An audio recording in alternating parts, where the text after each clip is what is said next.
Hello everyone, welcome to our Let's Play series of Torment, Tides of Numenera. This is Colonel RPG as usual, and I'm very happy that you chose to join me today here in, well, what's the name of this place again?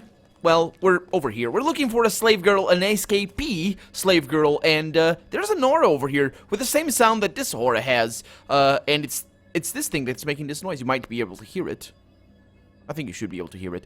But yeah. Let's interact with this, and we're looking for her, and hopefully we'll find her. Let's see what happens. This house was reduced to rubble when part of the cliff face collapsed. There is evidence that squatters have slept here recently. A ragged blanket, rotted fruit peelings, and footprints in the dust itself. Something scratches deep within the rubble. It sounds like someone or something is in there. Could it be the little kid? Oh, that's bad. The rubble makes no response if I say hello. Okay, let's dig deeper into the rubble. You crawl partway inside, pushing aside boards and a thin slab of slate. A small girl gasps, throwing up a hand to block the sudden light. She's young, no more than 10 or 11 years old. She has made herself as small as possible to fit inside the tiny gap in the rubble. Her hair is dark and curly.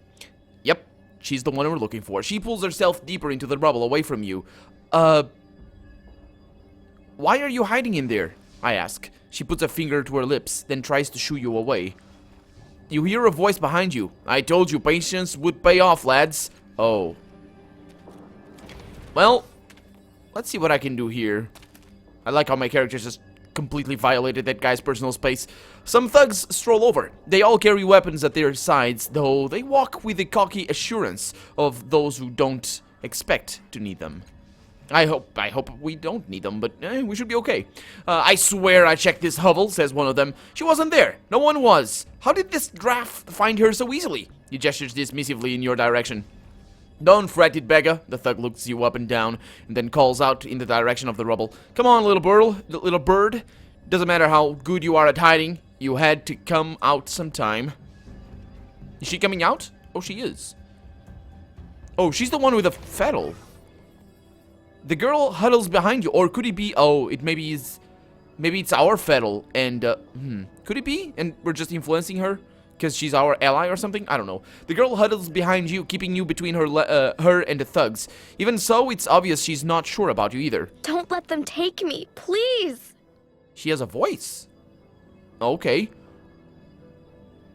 Why were you looking for her? I'm gonna ask the men. The little urchin ran away from her home. Her mother asked us to find her and bring her back safely. Yeah, you don't sound like concerned friends. More like thugs. Also, your name. Here now. The man manages to look offended. We're like family to her. No, she grabs your wrist. They're bad men. They want to steal me. Kidnappers? No, that's just crude. The man crosses his arms. We're delivery men, that's all. The means and motivations of our employers ain't none of our business. He sighs, dropping his facade. He turns to you with a look that pleads for understanding. But all right, yeah, there is a slaver who put up a fine bounty in if we bring her back. It's all legal and none of your business. Best you stay out of it. He says the word kindly enough, but his colleagues' hands are on their weapons. It's not like I want to work for slavers, he says, but jobs are scarce as it is, he thinks. You can't take me, says Rin. Her grip on your wrist tightens. He found me. He has the discoverer's right. He raises an eyebrow, a bemused smirk playing on his face. Is that so? Well, Spider-Jack, what do you say? Is she coming with us, or are we taking her from you? Was your bounty put up by Tol Magur? She asked me to find a girl. He wipes his face with one hand. So it's a competition, is it? Well, that don't change anything. We gotta eat, too. Well, it's... You know, her master has grown tired of waiting for you. I've been sent to collect the girl in your stead and to tell you the bounty's off. Okay, so let's see if I can deceive them a little bit better than any of my friends. Looks like that's not the case. Well, it looks like that is the case, that I can deceive better because of all my edge. Look at that, that's amazing. I love that. Okay, let's, I assume 70% is gonna be fine. Let's go with that. Yeah, don't even need to spend my intelligence on these brutes. What? That double-crossing, backstabbing lack nibber. She promised! He waves an angry hand in the air. Fine, see if we work for her ever again. Ooh, that Come on, lads. And he's out. That turned out way better than I thought it was going to turn out. It's just, I thought they were going to go away, but apparently they're not God, thank you. Yeah. They were going to take me back to that woman. I've never met anyone so cruel. When she found me the first time she even... My apologies. I'm still out of sorts. You have my thanks and grace, sir. I think they actually employed, employment of kids. I think they actually employed a kid. I think this might be actually a kid voice actor, or a minor voice actor, because it really does sound like it. For a moment, it looks like she might hug you, but at least at the last moment, she seems to think better of it and pulls up short, half-dozen steps away. She collects herself, standing straight with her shoulders back. Then she nods. The gesture is so polite, it's almost formal. My name is Rin. My home and hearth and bread are yours to use. Except, I don't have any of those things. She blushes then, looking around self-consciously. Why would she come with us? How long were you hiding in that building? She blinks a little, as if confused or surprised at your question. Then she looks around, shifting nervously from foot to foot. This is my place. This is where I sleep. This is your home? She looks at the shattered wreckage. No, this is just where I was staying. I ran away from, I ran away. My home is a long way from here. Where? Where are you from? She looks out at the horizon and makes a vague gesture. Really far away, but I'm not sure exactly which direction. She looks around a little, almost as if she were seeking a familiar landmark. It has to be a long way from here. My home isn't anything like this. There were trees upon trees. The trees here aren't even tree-like. Really? The young girl... I haven't seen any, so maybe she's talking about something different. The young girl squints off into the distance. After a moment, her eyes go distant, and you realize she probably isn't going to finish her sentence. Oh, okay, aren't trees like... Okay, I see. I thought there might be a way that she taught, like, aren't even tree-like, but she said it differently. So, you were saying something about trees? She looks at you oddly. What? No, I wasn't. Without seeming to realize what she's doing, the girl brushes her hand through her hair, and you see the side of her head has been shaved. Large stitches run along her scalp, holding together an ugly cut longer than her hand. The wound is purple and angry looking, only just beginning to heal. It can be more than a week old. But that's a cut. Could she be a cast-off as well? So... what's the little girl doing all alone here? The girl looks up at you, her forehead creasing a little in irritation. My name is Rin! But then she hesitates and looks down, blinking. She reaches into her pocket absent-mindedly. Did I forget to tell you that? To tell him that, actually. She's talking to herself. She stands there motionless for a second, then stops and looks up at you again. No, I think I did. She looks up at you. I'm sorry, she says. My name is Rin. My food and fire are yours to use before you go. What happened to your head? Her body grows tense for a moment, her eyes darting around as if deciding whether or not to run away. She glances at the rubble where she had hidden from the thugs. She relaxes, though her eyes are still wary. I was running away. There were some people, bad people. I ran away and got hurt. Did it get sewn up? Because I got the impression that the holding together an ugly... yeah. Large stitches run along her scalp. No, that's not possible. That's not possible.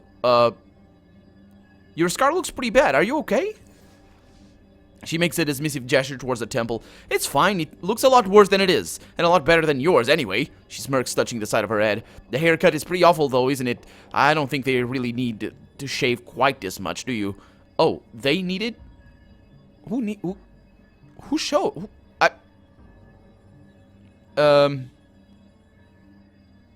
Let's...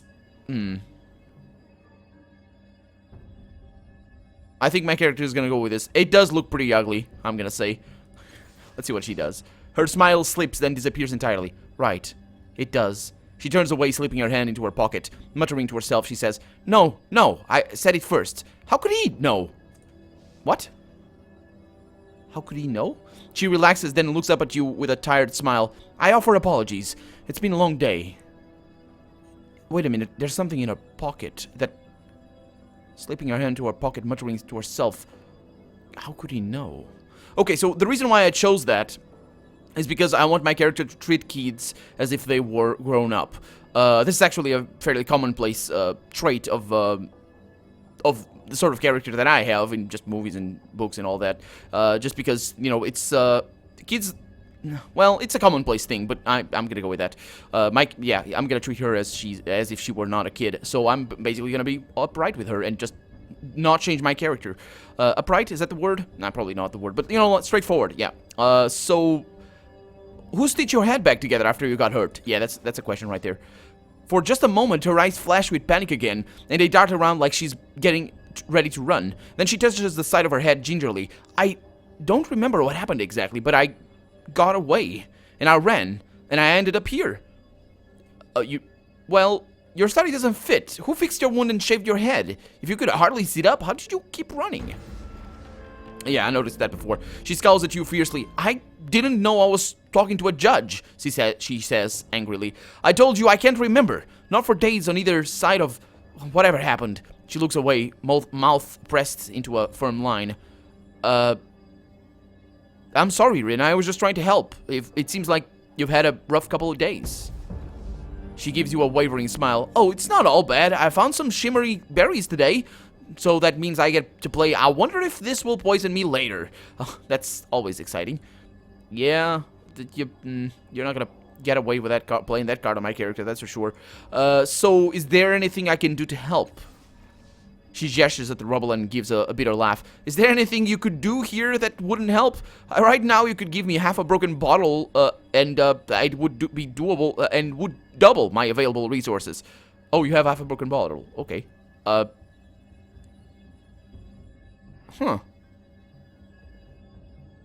I'll take care of you.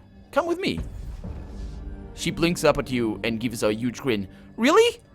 Then she looks at to your companions and seems to shrink away.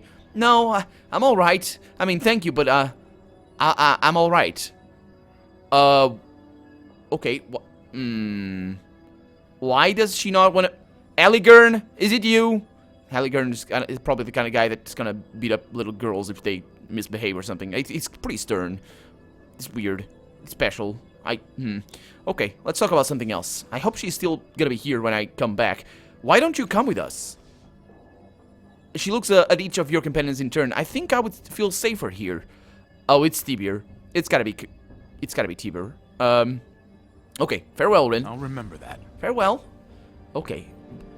I'm gonna save the game here, and I'm gonna send Tiber away. But first, before I do that, I need to... And besides, he's gonna be the one to betray me anyway. So, before I do that, I need to make sure I know who has what. This is charm-based, so who has, you know, what limits. I think it's gonna be you. So it's a shame because Tiber is actually pretty good.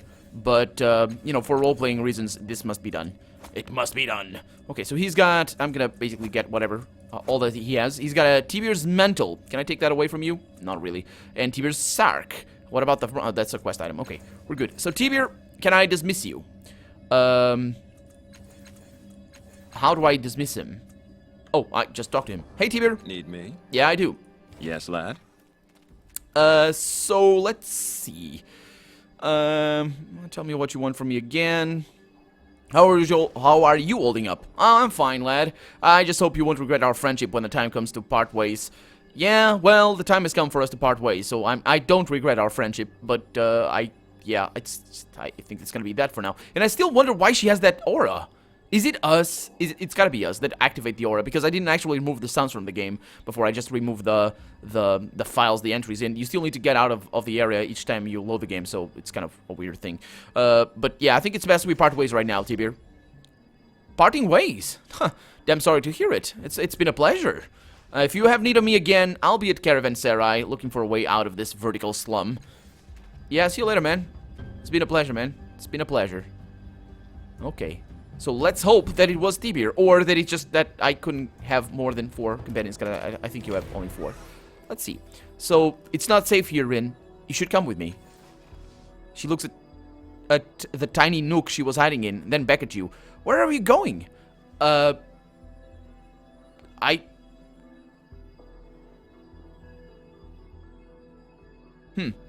don't know. But you'll be safer with me than you will be here. Maybe. She wraps her arms around herself.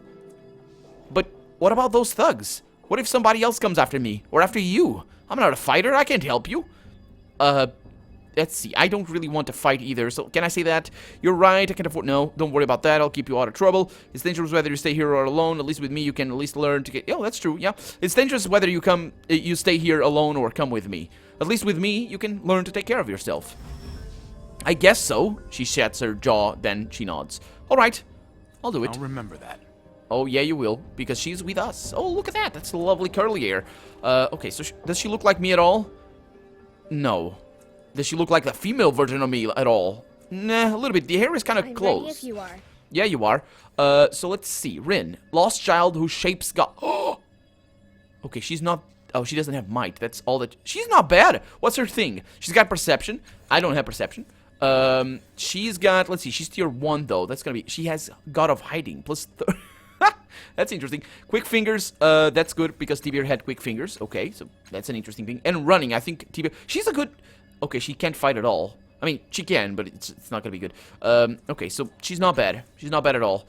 She's low level, though. That's kind of a problem, but... Ah, well, what can I do? Let's give her one of these. Let's give her... She can't use that. Can anybody here use, like, light weapons or something? What are you good at? You're good at medium weapons. Do I have something like that for you? Not really. You got a light weapon that works off of speed. And you could use that, but you're a melee weapon. Actually, this might be better than his current quick ice axe. Let's see. I think Eritis is gonna stay with me forever, and so I think Aligern as well. I'm pretty sure I'm gonna be able to just either hang on to him or make him hang on to me. Oh, this does very little damage. That's why.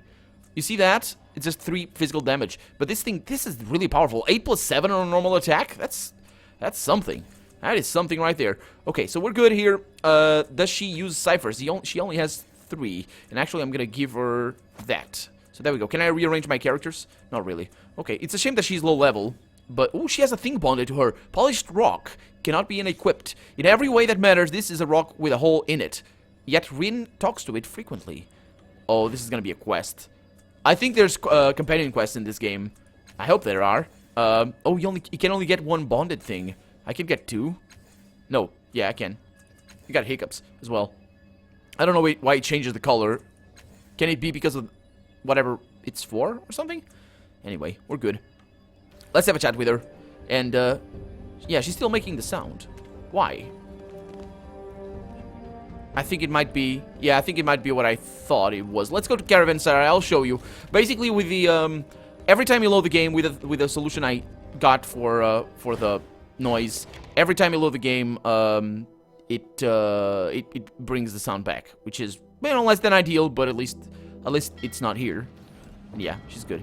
She's good. We're gonna need to come up here anyway. We might... let's see if we completed the quest. We're not gonna bring her to those guys, but I'm gonna face them. I'm gonna go down there and I'm gonna tell them what's good. I'm gonna go, you dirty bastard! What did you do to this girl? And actually, I need to find out who did that to that girl. In the shaving and all that. So, beloved slave, bring ring back to Tolmagur in the circus. Yeah, I am. Oh, that might be bad. She might get in distress or something. Okay, so let's have a chat with her and you know, talk to her and see what she's got to say. What's going on? What's your story? Her brow furrows, and she clutches her elbow with one hand. You know some of it, maybe as much as I do. What did you want to know? Where are you from? Her expression grows distant.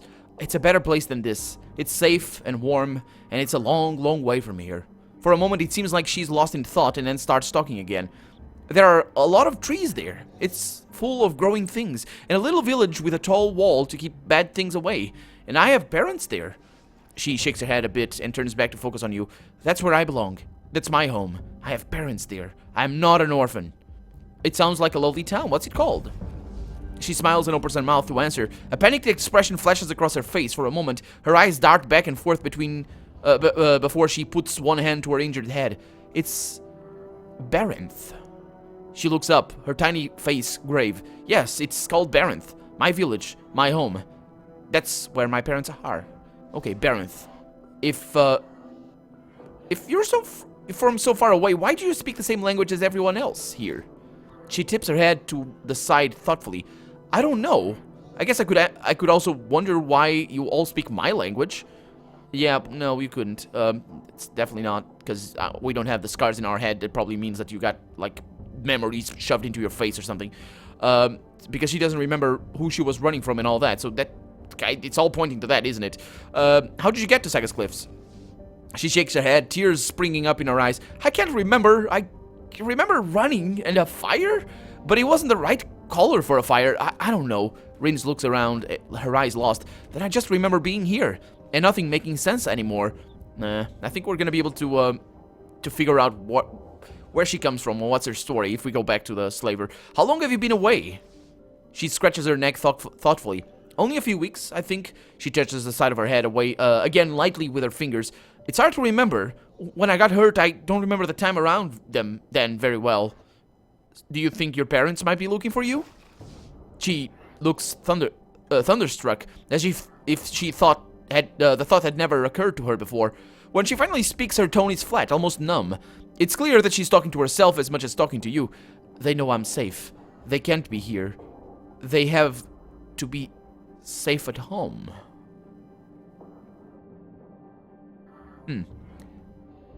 Is it the stone?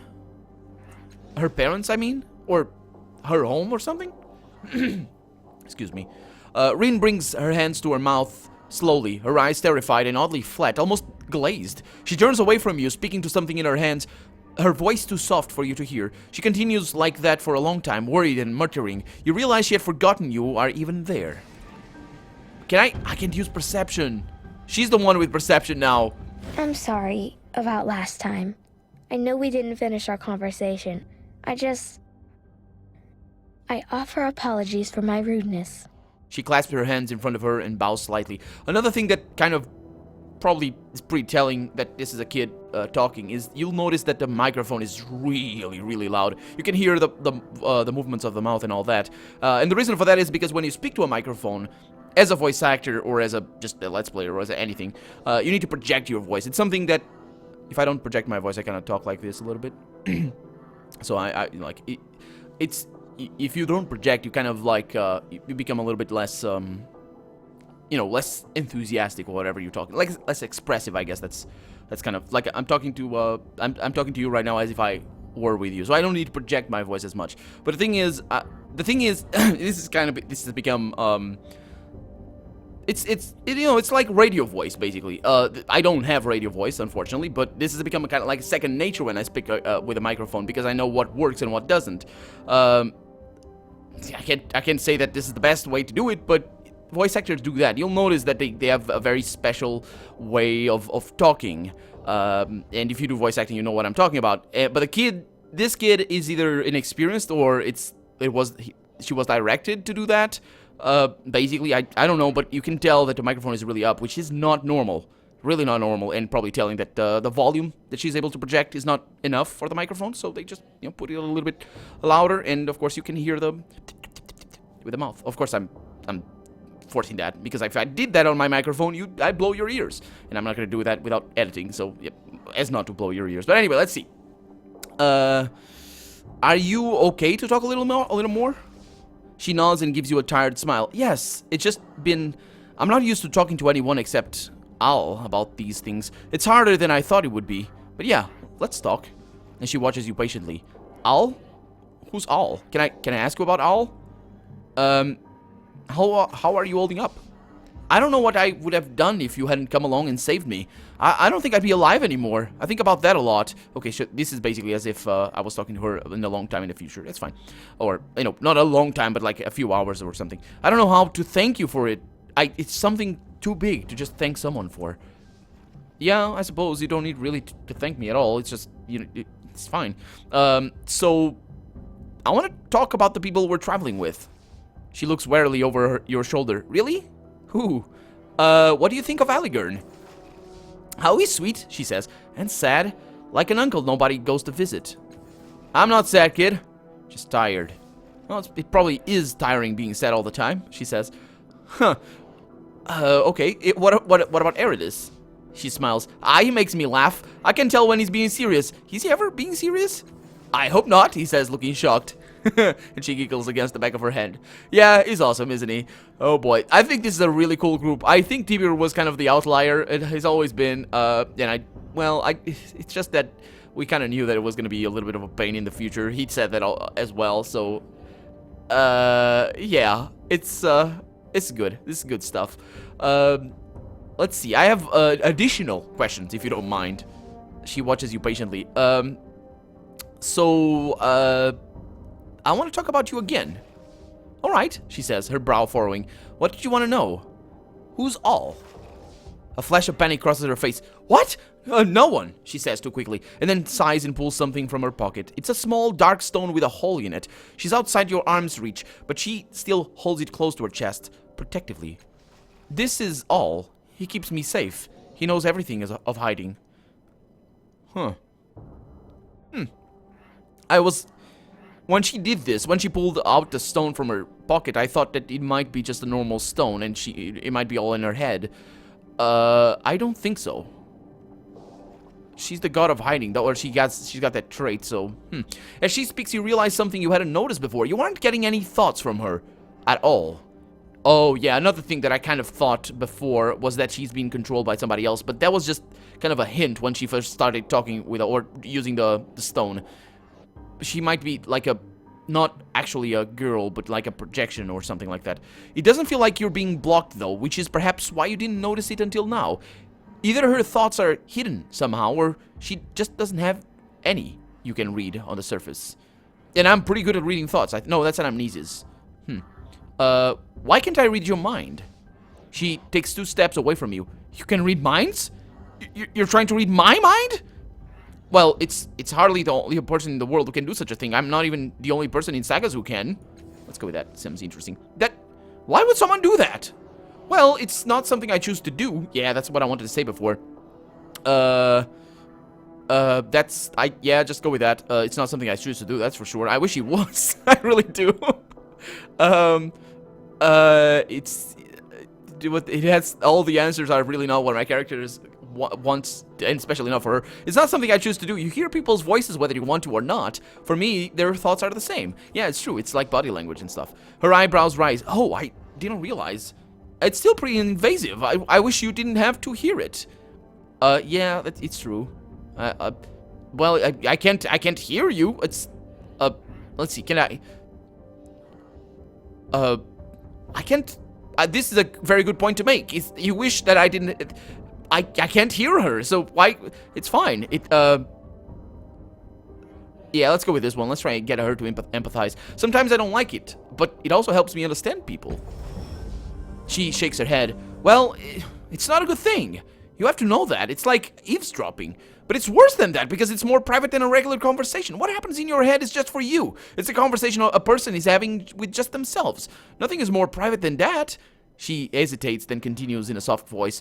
When a god is strong enough to see into someone's mind, it's a sign the god might be too dangerous. It's a bad She breaks off suddenly, then reaches into her pocket and pulls out her stone. She stares at it with a slightly vacant expression she gets sometimes, then speaks directly to the stone. I haven't been keeping it from you, Al. There's a lot of things I've never told you. It's something I've never... Another pause, and her face grows increasingly concerned. Everyone knows all. Sometimes a god goes bad. When that happens, she breaks off, head cocked slightly to one side, her face growing concerned. This is interesting and kind of scary at the same time.